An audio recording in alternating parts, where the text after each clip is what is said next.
Okay, we're talking about A Gentleman in Moscow by Amor Towles. Not sure if that's how you pronounce it, but that's how I pronounced it. I loved this book. I have been intrigued by the cover. It sat on my bookshelf for a couple of months before I was able to actually tackle it, but it was totally worth the wait.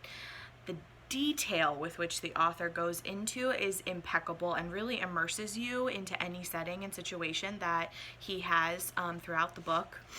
I could feel myself at the Boyovsky and, in the Count's rooms, and I could taste the food that was being prepared by Emil, and I could feel the frustration that was radiating off of the bishop every time he had to talk to the Count. I have never been to Moscow, so I'm not sure how much of it's true and how much of it is made up by the author, but in all honesty, it really doesn't matter because it's very real to me at this point. It has trickled a thirst for more information in me following the Russian Revolution. I'd really like to read and learn more about that. And full disclosure, not saying that this is actually like a real thing, but I watched Anastasia at least twice while reading this book in an effort to get more Russian culture in my life, I guess. The author covered decades of the Count's life, starting from when he was stripped of his title and his lands and imprisoned at the Metropole Hotel.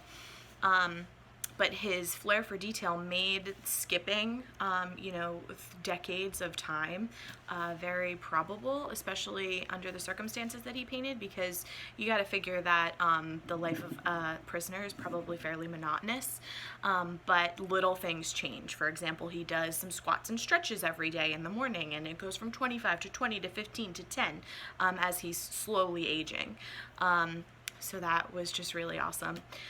The only complaint I have is that I want to know more. I want to know why this guy decided to stay in his country following the revolution.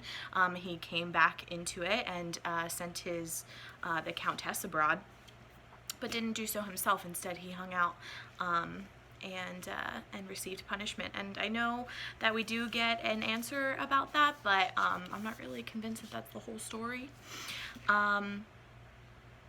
It took me about 2 to 3 weeks to finish this hefty tome. It's pretty big.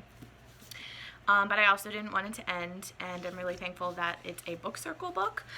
So now it'll get circulated around to about 10 of my friends.